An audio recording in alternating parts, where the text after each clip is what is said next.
Well, good morning, all of you. And listen, if you're still eating and drinking your coffee, you go right ahead. I can talk over it. As we start this new session of Congress, I wanted you to hear firsthand from me that #1 priority for 1986 is to maintain Republican control of the United States Senate.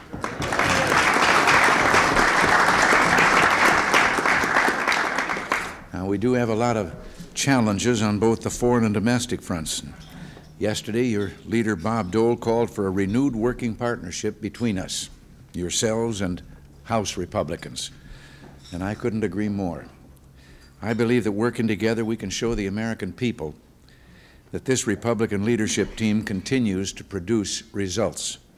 Our economy continues to grow, and our alliances around the world are stronger than ever. And as you know, in a few weeks, I'll be sending you my budget for fiscal year 1987. It will meet the requirements of the Graham-Rudman-Hollings Act. It will meet the target of a $144 billion deficit. But my budget will not raise taxes, it will not hurt the aged and needy, and it will not cut into the ability of our nation's defenses to protect our national security. I want you all to know, too, that I do want a reconciliation bill. We're disturbed by many provisions included in the reconciliation bill, and in its present form, that bill continues to be unacceptable.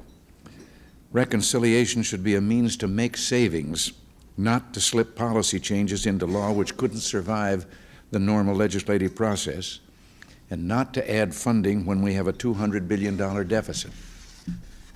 Jim Miller will continue to work with you, and I'm hopeful that we can get an acceptable bill worked out. And as you know, tax reform, along with deficit reduction, remains our top domestic priority. We want a revenue-neutral tax reform bill as soon as possible, and we're encouraged that Bob Dole and Bob Packwood have said we could have a bill through the Senate by June. The House-passed bill is not the final product. It's only a beginning. The House bill lowers individual tax rates to their lowest level since 1931. Corporate tax rates are reduced to their lowest level since 1941. 93% of all taxpayers would be in the 15 or 25% bracket. 88% of all taxpayers at every income level would receive a tax reduction or experience no change in tax. Median income families of 4 would receive substantial tax relief. The largest percentage reductions in taxes would be received by low and middle income workers or taxpayers. The personal exemption and standard deductions are increased substantially, and millions of working poor would be removed from the tax rolls. However, that's all I'll say on the good side. We do believe more needs to be done to achieve true tax reform, and that's where you're going to come in. The improvements that we'll be looking for in the Senate include a 35% top rate, a $2,000 personal exemption for at least low and middle income families, tax incentives which lower the cost of capital. I know that some of you are interested in pursuing a value-added tax or a business transfer tax, but I strongly oppose the inclusion of a value-added tax in the tax reform bill. This type of new tax has a number of obvious problems and would be extremely controversial.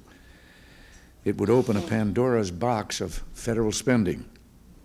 There wouldn't be enough time for the kind of debate necessary for such a major step and for us to meet our schedule. We're convinced the American people want true tax reform. The House has taken a good first step, and we look forward to working with you to produce a true tax reform bill.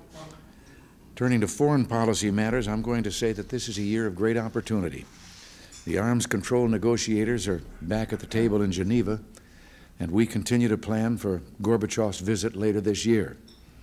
Make no mistake about it, however, my ability to succeed in that meeting will be directly affected by Gorbachev's perception of our global position and internal solidarity. We already see indications that Gorbachev is watching to see how our budget process plays out. If we retain our commitment to rebuilding our defenses, to the Strategic Defense Initiative, to freedom fighters, to isolating radicals like Gaddafi, to adequate security assistance to friends in vital parts of the world, we have a strong chance of making new gains. But without your help, we can't succeed. We must also devote great effort to sustaining and promoting democracy. We have a success story in this hemisphere, but our accomplishments could be endangered if we fail to deal with the Nicaraguan threat. And this is one the Soviets are watching closely. We're studying carefully the question of level and type of assistance for the Nicaraguan resistance. And I can tell you things that we are taking into consideration. The Sandinistas have gone from bad to worse. Their internal depression or repression has increased. They have become more blatant in intimidating neighbors and helping subversive groups, and their military buildup continues. When we talk about helping subversive groups, I can assure you that there is no question anymore. The evidence is there. They are continuing to furnish materiel, weapons, ammunition, and other supplies to the guerrillas in El Salvador. The resistance has grown in Nicaragua, the Contras. It now has 18,000 armed men and has been operating effectively in areas deep inside Nicaragua. But the resistance faces increasingly sophisticated Soviet-supplied equipment, attack helicopters, radar, much of it operated by Cubans. We need to help the freedom fighters deal with this challenge. You can't fight attack helicopters with humanitarian aid. We can't walk away from this one. Consolidation of a Soviet-allied regime on the American mainland would be a serious strategic threat. If the pressure on Sandinistas is not maintained, they could destroy everything we've accomplished in El Salvador and elsewhere. The new government in Honduras wants to cooperate on this, but they want to see the resistance growing even faster. They also want the program to be a covert one. We'll consult closely with you to determine the precise shape of the assistance package, and we won't send up anything that surprises you. Turning to a different part of the world, supplying badly needed defensive arms to countries like Jordan and Saudi Arabia makes sense. It creates ties and cements influence that will stand us and Israel well for years to come. And this is also a matter on which we'll need to consult closely.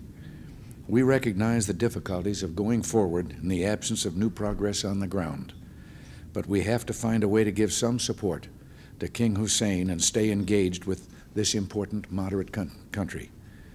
The U.S. commitment to Israel is rock solid. We will maintain Israel's qualitative military advantage over any combination of potential adversaries. There is no sale of a major new weapons system for Saudi Arabia under consideration at this time, but we have a long-standing security cooperation arrangement with the Saudis, which it is in our national interest to honor. We've got a full agenda for 1986.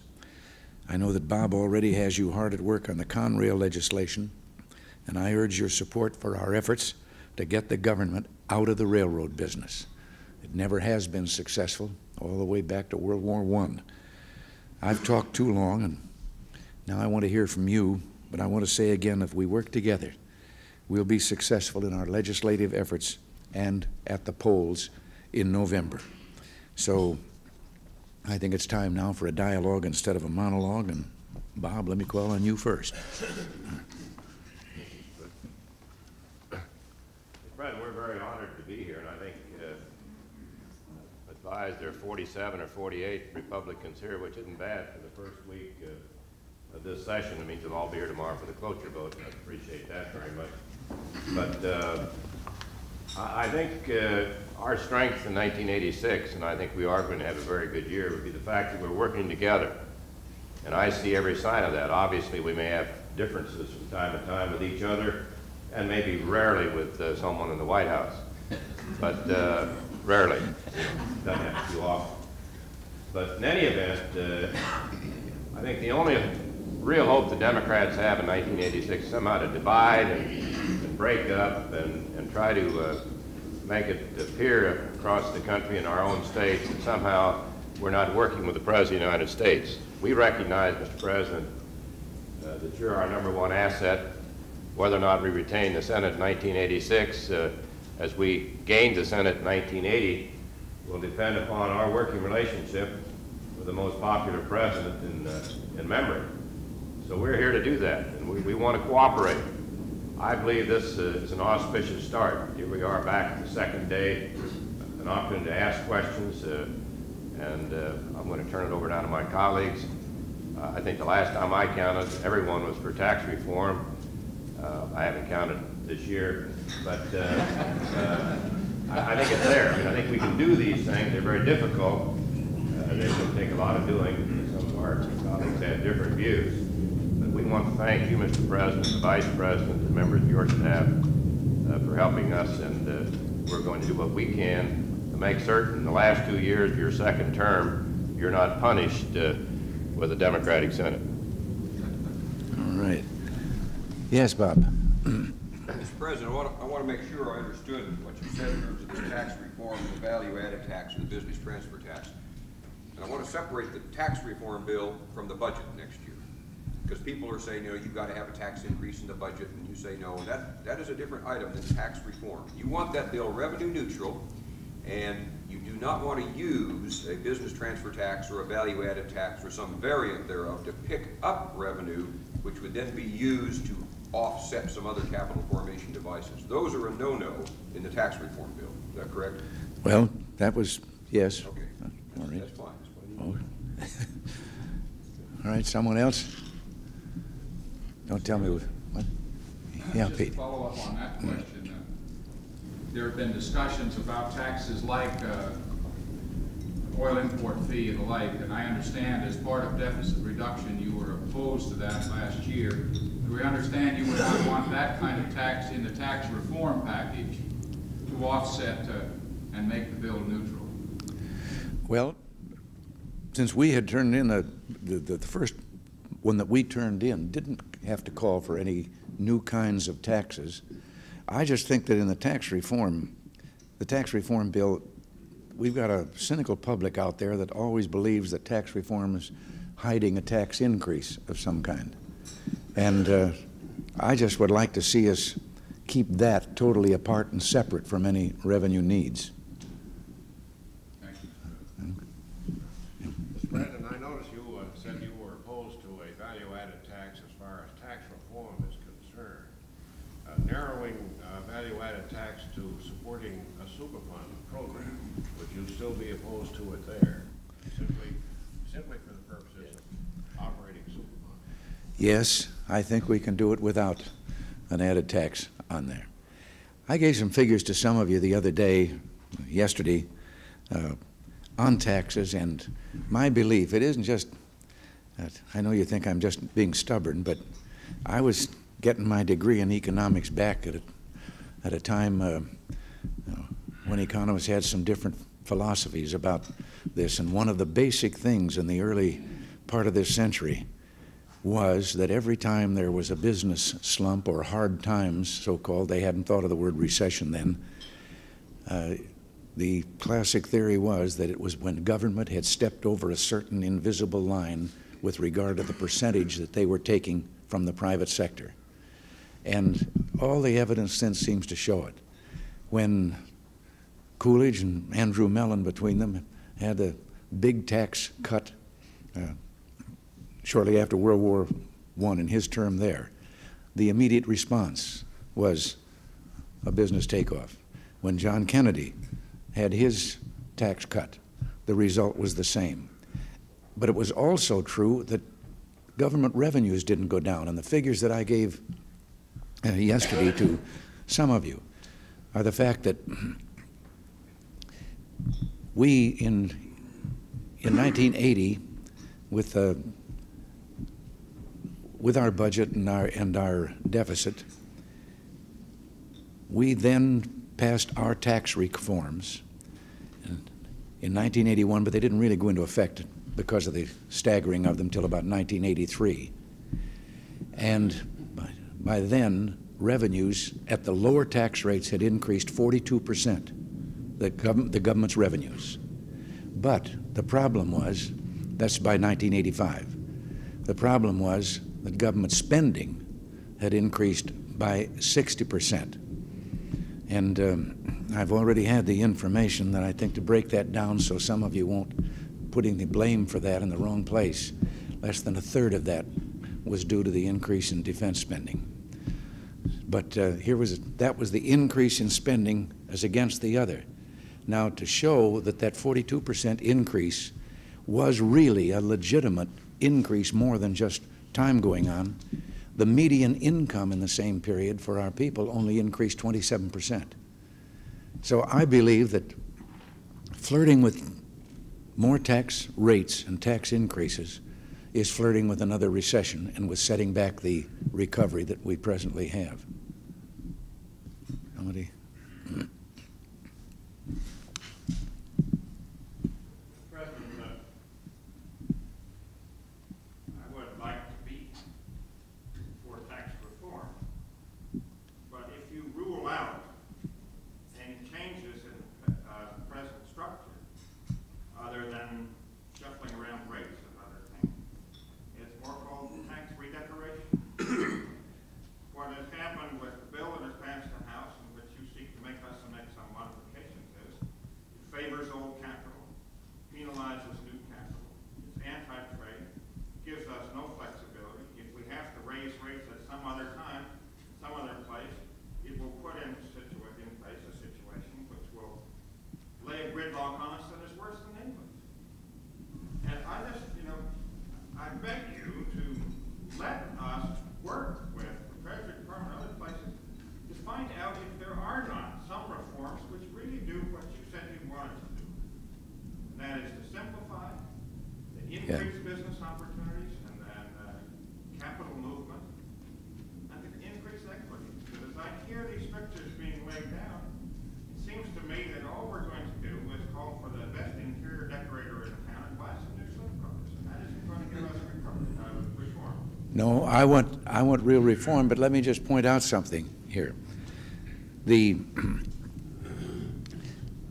With regard to, for example, the value-added tax, I don't think any of us should forget that when Margaret Thatcher took over in England and set out to try and reverse the horrors inflicted on England economically by the Labour Party, the Socialist Party that had preceded her, she started and she cut the income tax and started doing some of the same things that we started doing. Of course, she couldn't make an awful lot of headway at first with denationalizing some of the now government-run businesses, like we're trying to do with Conrail, and reverse that. But she also then was talked into a value-added tax and passed at the same time she was cutting other taxes. Over here she replaced it, a lot of that revenue, and it isn't the form of tax, it's the amount of money that's taken by government from the private sector. And England today, as we know, is still staggering. We know what has happened to the pound. We know that their unemployment rate is not only far higher than ours, but the way they count unemployment means that actually, percentage-wise, their unemployment rate is about 3 or 4 times higher in relation to ours than it appears, because the only people they count unemployed are the principal wage earner of a family. In other words, if there's 2 employees in the family, one of them can be unemployed, and if it isn't the principal wage earner, he's not counted as unemployed, he or she. So this again is a thing that you look at and you see where they didn't really set out and reduce the percentage of money the government was taking from the private sector. And I think that there are some things, there are deductions that Mr. Rostenkowski let go back in the Ways and Means Committee version. These were the things that made me, when I talked to the House of Representatives about passing their bill through, I told them frankly that the bill that I was asking them to vote for to get out of the House so it could get over and you fellows could have a chance at it, that was a bill I was asking them to vote for that I wouldn't sign. I'd veto if it came to my desk in its present form. And it was because of some of the changes that they had made, some of the changes that affecting business and so forth. Yes, we're going to have to find revenues, but we can find them. We should set out to find them in restoring some of the features that they took out. I think that the bill right now is hostile to business investment and therefore hostile to some of our recovery. I think the deduction, I know what a tremor went down my spine when the first time I saw not taking deductions for state and local taxes. But then as I began to study it, and as I saw that even in my own state, the Tax Franchise Board, which I can tell you is very hungry for revenues always, they're looking every place for them, they worked out that the people of California would still, all of them, be better off under the tax reform, even though they didn't have this deduction. That was one of the biggest sources of revenue that they took away from us with that. But the main point is also for us to think about. Less than a third of our people get that as a deduction now, because the people who don't itemize their tax bills, which is more than 2/3 of our people, they don't get that deduction. So only a small, and the people at the upper level of income are the ones who are getting any advantage. But we're moving their tax rate down to such a point at 35% that they're still better off, even without that deduction. And I'd like to have us be taking closer looks at some of these things that were changed in order to get votes to get it out of the committee. Mr. President, I spent part of this past recess reading General Hackett's analysis of his own book on the Third World War. I don't know if you had a chance to see that or I've read it. the other senators have Yes. seen it, but it highlights the importance of conventional defense capability in this period of arms control negotiations. And I don't have any question. I just hope that you will use your position and the vantage point you have to explain to the nation, particularly to our colleagues in the House, the importance of maintaining a strong defense posture during this period of arms control negotiations. And with particular reference to the conventional capability will be even more important if we're successful in terms of the arms control negotiations. Yes, there's no question about it. There's no question also that conventional arms are, in the long run, more expensive than just getting by with the great mass killers and destructive missiles and so forth. But no, that has to be done. And again, I think that I've tried saying some things to audiences out there. I think our people have been confused by a lot of the attacks against the Defense Department and defense spending and all. For example, the highly expensive toilet seats and the coffee makers and the $400 hammer. Well, I've taken great delight on a number of occasions out there with audiences. I never see it on TV, and I never see it in any of the paper accounts of my addresses that I said these things. But then they leave an awful lot out that I've said. But I have pointed out, first of all, we never bought a $400 hammer. Once a hammer in an invoice came through, and a bright young individual in the Navy Department saw it immediately, and it was taken out of there. So it was a price that was put in, and nothing ever happened with it. But the other two things, we're not asking for several $1,000s for toilet seat covers. What we're talking about is a thing that's used in all the great transport planes, our passenger planes and so forth, and this is an entire molded plastic cover for the entire system. And we're paying about the same roughly, or even a little less than the private airlines are paying. The coffee maker, that isn't a coffee pot for $3,000 and something. That's for a plane that carries 365 men and may have them in there 10 hours at a stretch. But it's the same thing that is in, again, all the commercial airliners. And they happen to pay about $150 more than the government is paying for that same thing that is available for that many hundreds of people over long hours stretches. So it's a rather high-tech instrument that we're buying. Well, I say this to the people out there in a speech, and you'd be surprised at the applause. And people turning to each other, and you can see them looking at each other like they'd never dreamed this, they didn't know this was going on. But I think we've done a great job. Give the credit to Cap here for the buildup of our conventional forces. And maybe you are already all aware, we have the finest young people we've ever had in the military. And that includes all of us that were in it at one time. Over 90% high school graduates. Never have we had that percentage, even when we've had a complete draft. In the 3 brackets of intelligence in which the men are graded with regard to men and women for what they're going to do, we have the highest percentage of people in uniform in the highest bracket of intelligence that we have ever had. And most of our major weapon purchases are coming in under budget and earlier than they were called for. But that, you're right, we have to have that. One of my happier moments meeting with Mr. Gorbachev was when one of the only times he kind of showed a little tendency toward anger was that we were trying to bankrupt them by forcing them into an arms race. And I delighted in saying, we're just trying to catch up. Then he changed the subject. Mr. President, it's gratifying to come down here and have breakfast with you and have the reassurance with regard to the impact of your tax legislation, particularly from the standpoint of the investment community. But I assure you there's an awful lot of confusion out there as to just what we support with regard to the necessity of maintaining that momentum so that the investment community will have the continued confidence.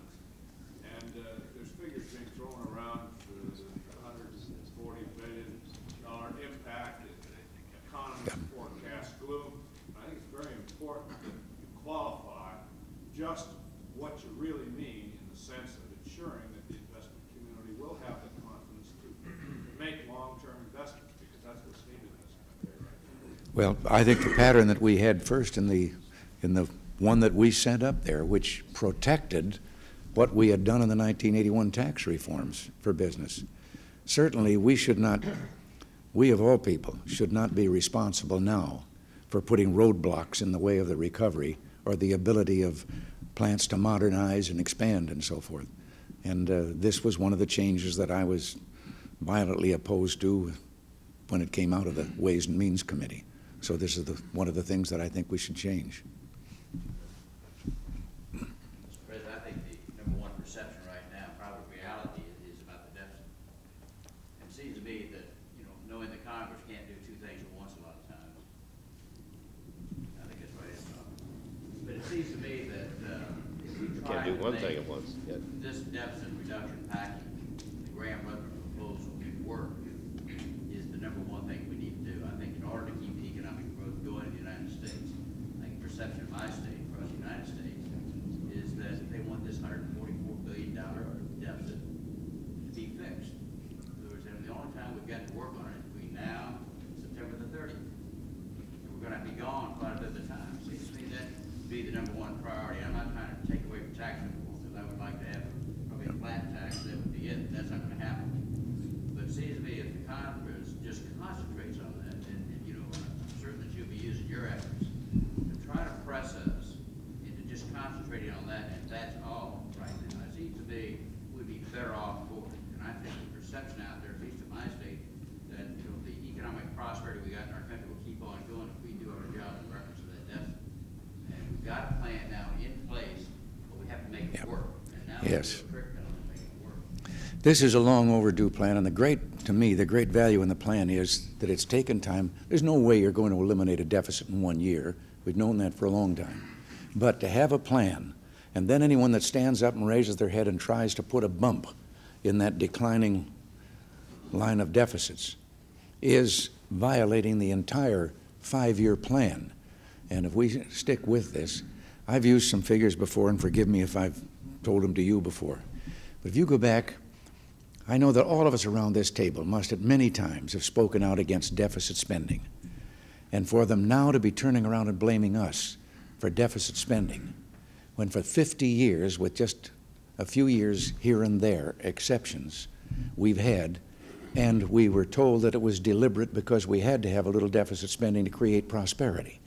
And I remember the other slogan they always used, this is the other side when I say they always used, was that the debt didn't matter because we owed it to ourselves. Well then, in the middle 60s, something happened called it was Lyndon Johnson's War on Poverty, which poverty won. The they institutionalized deficit spending to such an extent that take the period 1965 to 1980. That's before we were here. 1965 to 1980, the budget increased to 5 times what it was in 1965. The deficit increased to 38 times what it was in 1965. And it's continued, just growing. You can see where it started back there and going on these bigger jumps every year, a bigger increase in deficit. Well, all of us that made speeches that we've got to end that and we've got to get back to keeping government within its income, well, now we're the ones here that have got to lead the charge in ending it, and ending it once and for all. And when we get it down, then that amendment that says we can't have it anymore, and I just said here to Strom and to Bob, then we all want to rush down to the Jefferson Memorial and look and see if he's smiling, because clear back, the ratification of the Constitution, Thomas Jefferson spoke up then very eloquently and said the one omission.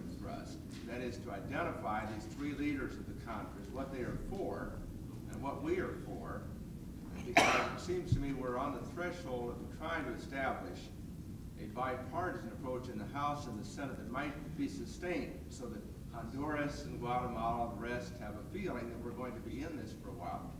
And I think we'll be able to get the military side if we're able to identify what we're for, in addition to the things that we find repugnant. The other comment I would hope you would consider is that I know the Hondurans are nervous, and so are many, and have advised a covert program. But this may be a time in which the American people, if they are going to be enlisted to stay in this over the long run, really have to be for an overt program, have to identify what we are doing, what our money is going for. And I know it's a close call, but I would suspect in dealing with the House, we might get the military, but not get the covert. And I would hate to have gotten over one barrier and missed the second. And this is more in the form of a comment, but I know your administration is considering this, that you're thinking about it a good bit. And it just seems to me important that we all get our signals straight at the outset on what we're for, identify the goals that we want to go about, and perhaps try to enlist the American people this time in a straightforward approach. You've said something that I think is a good idea, and that we should be looking more at more, and that is not only the goals, but then is there going to be a civil war between the units that are presently fighting against the Sandinistas, and make sure that they can come together. The goals that we've always outlined, and yet you're right, we haven't made this public enough. They're actually incorporated in the statement that was made to the Organization of American States when the revolution against Somoza was going on, when the present Contras were on the same side as the Sandinistas. And they had asked the organization to appeal to Somoza to step down in order to end the killing. And the Organization of American States said, well, we need to know what are the goals of the revolution. And those goals were then given in writing.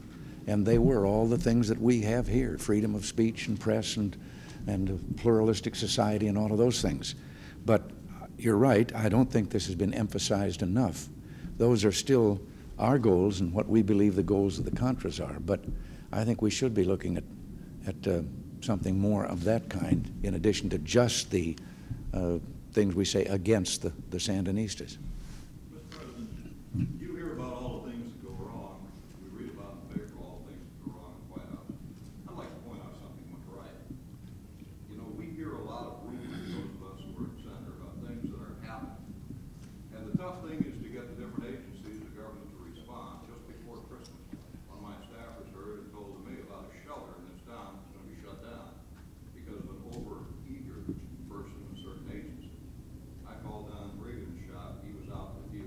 Talked to Dennis Thomas. Got a call back in an hour. The situation was taken care of very well. You weren't embarrassed. We as Republicans weren't embarrassed by throwing 600 people out on the street. We just recently saved a 16-year-old girl who was going to be taken away from her adopted parents and shipped back to Mexico as an illegal. It seems that 16 years ago there was some hitch in the adoption papers of this couple that had adopted her. She's grown up as an American, the daughter of this American family, and all of a sudden she was slated for deportation. Well, she's still in an American family. Mr. President, if I could just go back to the answer to your previous question. You talked about Jefferson. I think one of the confusing things for the country is that we know that the President of the United States stands firm in opposition to deficits. It's very clear. It's been your history, Mr. President, since you first became a public figure. But the way some of the spokesmen for this administration, various agencies are talking, you would think that you were all alone in opposing deficits, because I have read over this past 4 weeks every national newspaper and watched on all the national television programs spokesmen for this administration, including cabinet officers, essentially saying that this legislation is going to be the ruination of the country and destroy America. Of course, the backside of what they're saying is that the only way we can do what they want is to deficit spend. I know that the President of the United States doesn't believe that for a minute. We all know you're behind it, and I wish you would kind of tell some of the people that work for you they ought to speak with one voice. Thank you very much. And if I ever catch that unnamed administrative source that's leaking all the time, he's going to be leaking blood. We had the last question from Paul Tribble. I think our time's up. Oh, all right. President, thank you again for your hospitality this morning. You've spoken eloquently on many occasions, including this morning, Mr. President, about supporting the forces of freedom in the world. And you and we all understand that human freedom in this world is indivisible. To the extent that liberty is lost anywhere in the world, our own freedom is diminished. We've talked about supporting the Contra forces in Nicaragua. I want to tell you there are many of us in Congress that would like to see America do more to support the Afghanistan freedom fighters. There are also many of us that believe that we should support the anti-Marxist forces in Angola as well. Specifically, I'd like to know what the administration's policy will be or is in terms of our providing support to the forces in Angola. Well, I can tell you that we're in sympathy with just what you said, and we are discussing things and will be discussing with you those other incidents. But that's what we got to do more of, is talking to each other. As I've often said, you only get in trouble when you're talking about each other. So we will be. And I know I shouldn't be telling this to an audience of senators, but as governor, I had the experience of a two-house thing. Our house in California was called the Assembly and the Senate, and I always, as here, had more support on the Senate side because we had a totally dominated Democratic Assembly all the time I was there. But it was a prayer breakfast that was coming up, the annual prayer breakfast. And one of our senators had to speak first and then to be followed by a spokesman for the Assembly. And he asked me if I had anything I could suggest, and I said, yes, it's right out of the Bible. I said, it's a line that some said one thing and some said another, for the more part knew not wherefore they were come together, and the assembly was confused. But I had underestimated somebody on the assembly side, because our senator, he quoted that line accurately. And then the assemblyman stood up to follow and said, and it was a senator that crucified our Lord. Well, thank you all for being here. We'll see each other again soon.